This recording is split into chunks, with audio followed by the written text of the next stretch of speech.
Oh iya, wabarakatuh. Terima kasih sekali Pak Yahya, luar biasa. Pada prinsipnya agak berita buruk bagi teman-teman yang akan mengetes untuk abilitas, rasanya agak sulit, apalagi tadi disarankan Pak Yahya terkait dengan tes untuk seleksi. Ya. Di luar itu kemungkinan masih bisa terbuka, misalnya harus dipertimbangkan terkait dengan abundant response dan tantangan dari Pak Yahya untuk memodel bagaimana mendeteksi parameter bantuan orang lain tadi itu, misalnya dengan menggunakan pattern class analysis tadi itu. Matur suwun Pak Yahya, luar biasa. Berikutnya, ini petantang yang postdoc mau postdoc silahkan ke Pak Yahya ini. Yang berikutnya Pak Aswar, monggo Pak Aswar. Assalamualaikum warahmatullahi wabarakatuh. Waalaikumsalam. Ini nggak ada jeda ya, langsung aja. Langsung ya. Oke.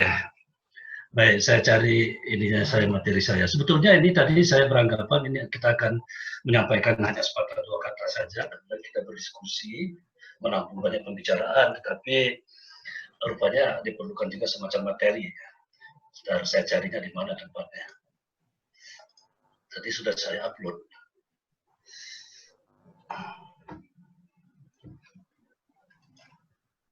Maaf sebentar. Efra.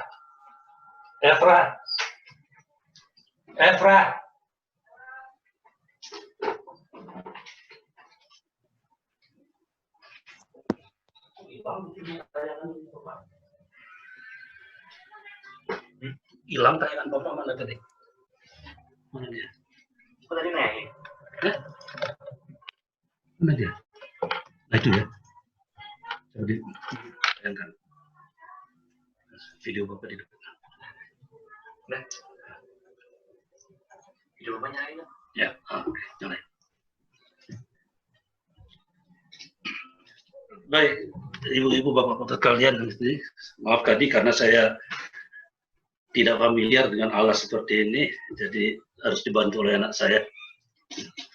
Saya mau ini dulu sebentar sebelum meneruskan pembicaraan, menyamakan persepsi kita tentang assessment online ini. Jadi kalau kita lihat, yang dimaksud online assessment itu adalah proses evaluasi terhadap abilitas, perilaku, dan atau karakteristik seseorang. Artinya, kalau digunakan tes, maka tes itu bisa mencakup tes yang berada pada domain performance maksimal maupun performance tipikal. Nah, proses evaluasi ini dengan menggunakan tes yang dilakukan secara melalui teknologi jaringan internet. Artinya, bukan hanya sekedar dia menggunakan layar komputer, itu bisa disebut dengan online assessment.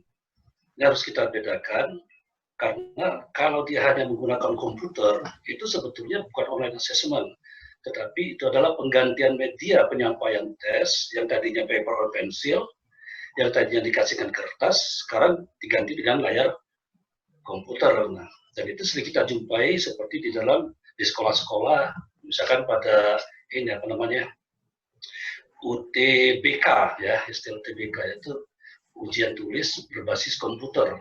Itu sebetulnya offline, tetapi materinya di download itu kemudian siswa menjawab, kemudian dia bisa nyilang langsung di layar, tapi itu tidak online dan dia tidak bebas seperti itu. Itu tetap saja di dalam kelas, hanya sekarang kertas diganti dengan komputer. Nah, sedangkan online assessment itu betul-betul dia menggunakan teknologi jaringan, jadi web technology, sehingga itu bisa real time, itu bisa langsung interaktif dan tidak sekedar mengganti media dari kertas menjadi layar komputer. Nah, ini banyak sebetulnya keuntungan dari pelaksanaan teknologi web ini. Yang pertamanya itu banyak sekali ya kerepotan administratif yang biasanya kita sajikan di kelas secara massal dengan membagi kertas, dengan paper and pencil segala macam itu hilang semua. Ya, karena apa? Karena dengan satu jaringan itu kita bisa menyajikan soal, kemudian mereka bisa secara interaktif menjawab, kemudian jawaban itu bisa langsung diskor, hasilnya seketika bisa diketahui, tidak ada sisa kertas, tidak ada apapun juga. Tidak ada harus absen, tidak ada segala macam, karena semuanya itu dilakukan online. Jadi secara administratif itu sangat-sangat berkurang beban pelaksana tes itu. Yang kedua, dengan teknologi ini maka memberi angka dan mengeluarkan hasil itu juga bisa seketika. Ya. Bahkan apa namanya, jangankan yang teknologi online ini besar-besaran. Kemarin kebetulan saya pernah di BPK, di balai latihan mereka itu, waktu mengadakan quick test oleh mereka itu lewat HP saja. Mereka diberi password, masuk lewat HP, kemudian mereka diberi apa namanya tanda mulai, bisa mengakses soal. Nah, selama mereka mengerjakan itu bisa dimonitor, siapa sudah sampai ke nomor berapa, kemajuannya berapa, dan begitu waktu habis selesai, angkanya langsung diketahui siapa dapat berapa. Ya. Jadi dari sisi efisiensi waktu dan kemudahan memperoleh hasil pemberian angka segala macam itu sangat-sangat cepat. Yang ketiga, ini sebenarnya berkaitan dengan kedua, jadi kita bisa menggunakan alat-alat untuk memberi apa namanya jawaban di on screen. Jadi kalau dulu itu kalau dengan apa namanya lembar jawaban komputer masih harus pakai pensil 3B, kemudian di menghitam-hitamkan kertas segala macam, ini sekarang hanya cukup klik ya pilihan jawaban dan itu langsung terekam jawaban itu. Nah kemudian ini juga apa namanya perakitan ya, perakitan setiap soal tes yang akan dikeluarkan itu bisa otomatis, bisa diprogram ya. Perangkat tes mana yang akan diterima oleh seseorang subjek itu bisa diprogram sehingga kalau misalkan saja dalam pelaksanaan satu tes masing-masing subjek itu mendapat 40 soal dan mau dibikin berbeda-beda soalnya, itu secara otomatis bisa diprogram dan itu bisa seketika terjadi, bisa diterima dalam bentuk yang sudah terancam seperti yang dikehendaki oleh pihak administrator tes. Dan itu tidak mungkin kalau dilaksanakan dengan paper and pencil. Kalau paper and pencil memang ada perangkat-perangkat tes yang berbeda, tapi itu jauh-jauh sudah harus disiapkan dalam bentuk cetak, kemudian masih harus dibagikan. Ini kemenangannya online ini. Nah, berkat dari itu, kemudian juga untuk melaporkan hasil asesmennya itu juga cepat sekali, ya bisa langsung diketahui hasilnya. Bahkan pemberian grading, kemudian pemberian keputusan pun untuk tes yang bersangkutan itu bisa langsung dilakukan. Nah, yang keenam, tentu saja pelaksanaan tes online itu apa namanya itu tidak mendatangkan sampah seperti kertas, tidak perlu menyiapkan dan membersihkan ruangan dan segala macam. Jadi dia secara lingkungan environmentally dia sangat friendly. Nah kemudian yang ketujuh, yang ini yang agak bertentangan apa yang disampaikan Pak Yahya tadi dengan kekhawatiran beliau itu, justru dengan teknologi online itu sebetulnya kita bisa meningkatkan sekuritas, keamanan dari soal-soal itu. Tentu ada caranya tentu saja. Jadi ada teknologinya untuk tidak memungkinkan melakukan print screen, tidak memungkinkan untuk difoto dan untuk di screenshot dan segala macam. Jadi dari sisi security justru teknologi itu memungkinkan untuk malah justru meningkat. Dan kemudian yang paling penting adalah yang ke-8 ini, yang ini menjadi alasan utama kalau sekarang ini berkaitan dengan situasi kita di mana kita harus tinggal di rumah, yaitu siapapun juga bisa ngambil tes ini dimanapun juga, ya. Jadi sangat fleksibel, tidak harus berkumpul pada suatu ruangan, tidak harus pada jadwal tertentu, tetapi di mana saja dan kapan saja, ketika orang itu siap untuk dites, dia bisa dites. Ini dari poin-poin keunggulan pelaksanaan tes online itu. Dan kalau kita lihat, memang tidak semuanya merupakan keunggulan, itu nanti akan ada juga hal-hal yang rupanya bisa menghambat pelaksanaan itu. Yang pertama yaitu soal tes itu hanya jadi objektif.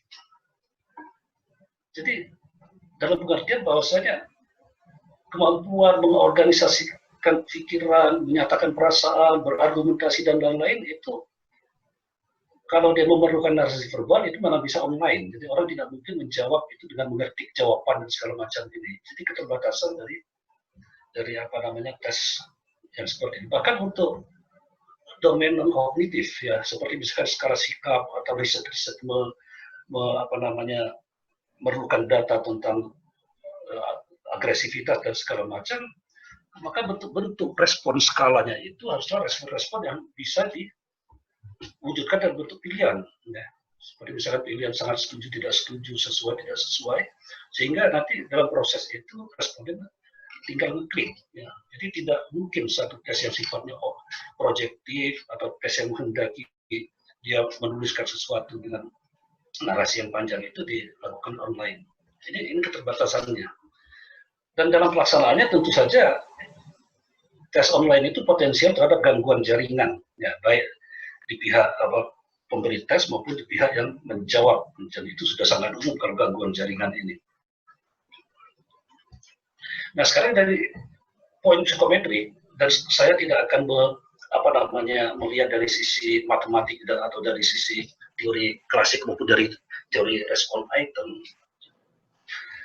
Jadi apa yang disampaikan oleh Pak Heha tadi sebetulnya banyak yang bisa saya garis bawahi karena itu sudah menjadi bagian juga yang ingin saya sampaikan di sini. Jadi konsep utama psikometrika itu selalu pada masalah validitas hasil tes. Nah, validitas hasil itu berarti dua, yaitu validitas skor dan validitas interpretasi.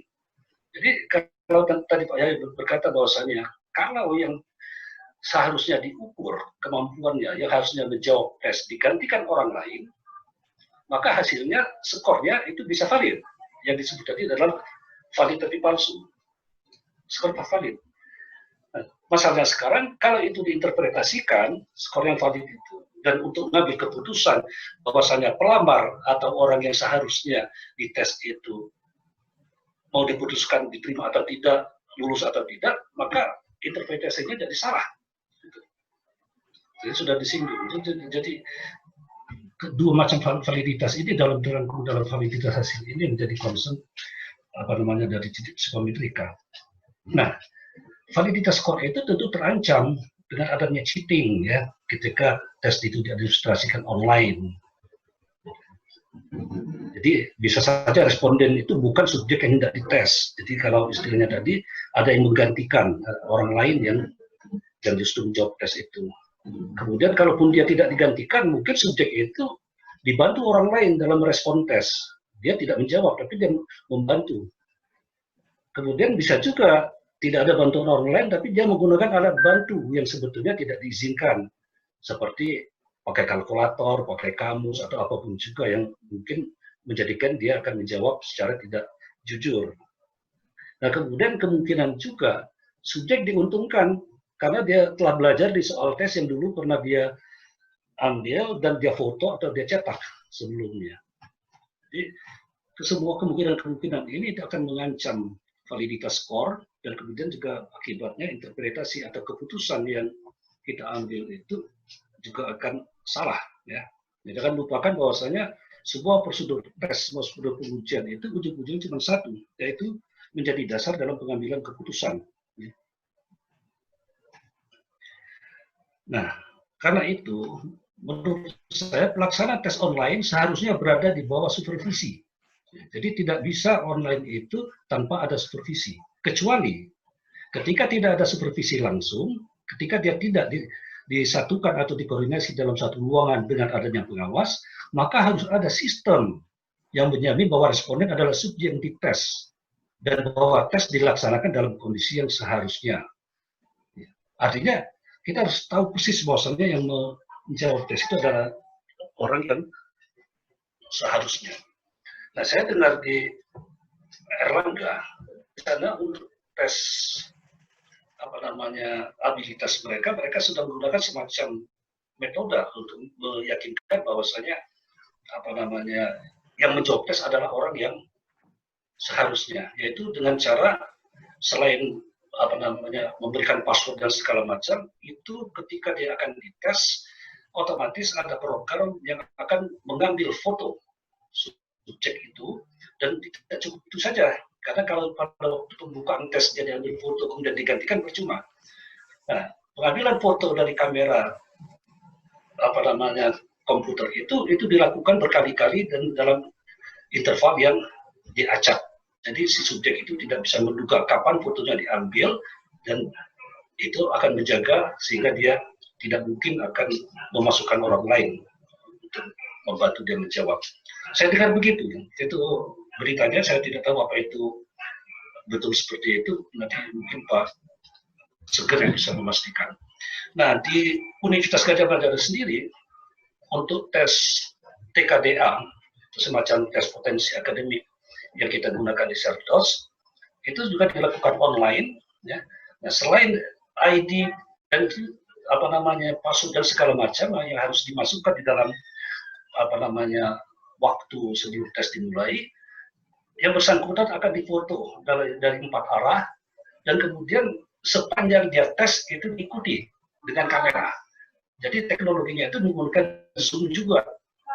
Jadi diikuti selama dia tes sampai selesai itu diikuti.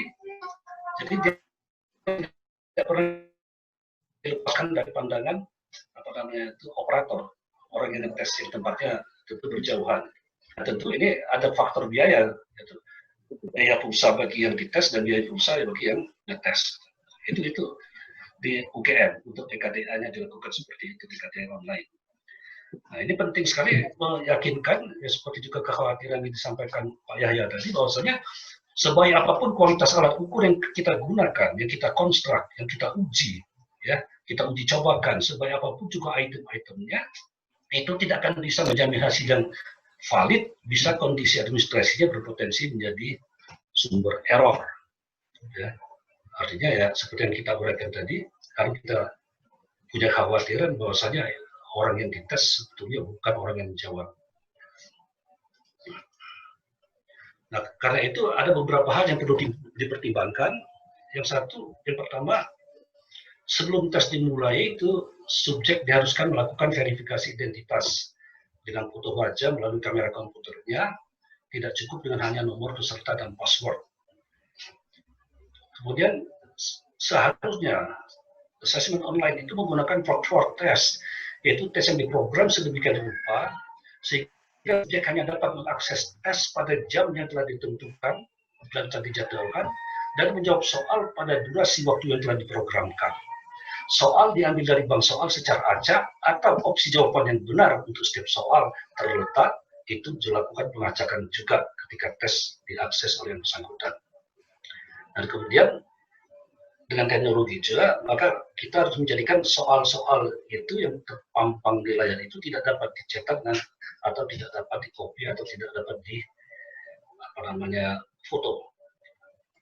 Nah, inilah beberapa kekhawatiran yang itu dan beberapa keunggulan yang bisa kita lihat di dalam pelaksanaan assessment dengan online ini. Nah, sebetulnya kita optimis ya, karena teknologi itu makin lama makin maju dan pelaksanaan tes itu keamanannya dan validitas interpretasi itu bisa dikendalikan dengan teknologi. Yang justru sekarang ini yang sepertinya mengkhawatirkan itu sebetulnya karena sistem ini fasilitas internet kita. Seperti kemarin saya sedang kuliah online seperti tiba-tiba listrik mati. Padahal itu merupakan gangguan yang menggagalkan secara rencana kita.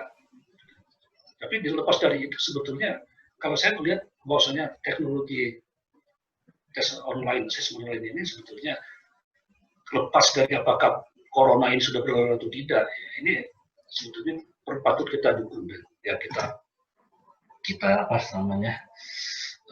teruskan. Jadi mungkin sudah tidak masalahnya lagi kita menggunakan tes paper pensil yang begitu repotnya, terutama kalau itu sifatnya itu untuk seleksi massal yang banyak sekali, seperti seleksi masuk perguruan tinggi dan lain-lain.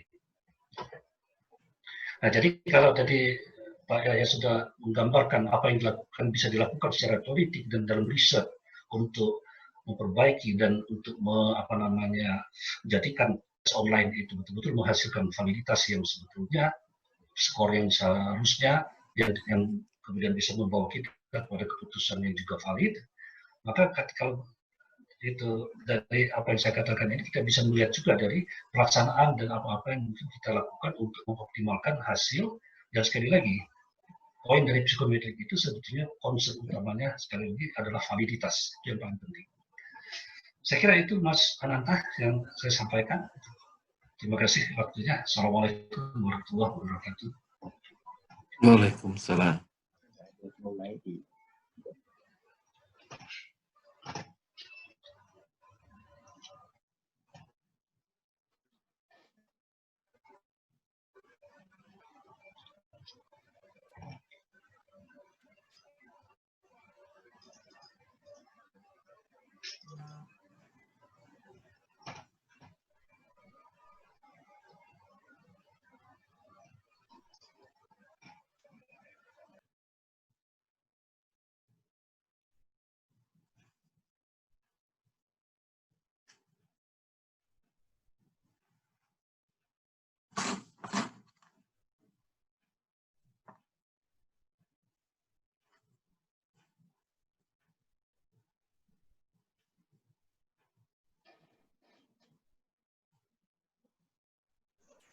Baik, terima kasih Pak Aswar atas materi yang menarik sekali.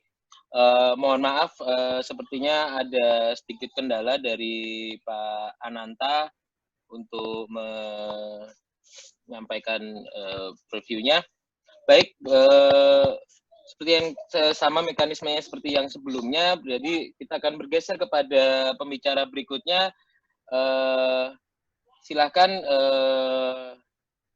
Oh ya, sekali lagi kami juga mengingatkan Bapak Ibu, mohon maaf karena sebetulnya memang host bisa mematikan video, tapi kami agak khawatir nanti akan terjadi ada perubahan setting dan sebagainya.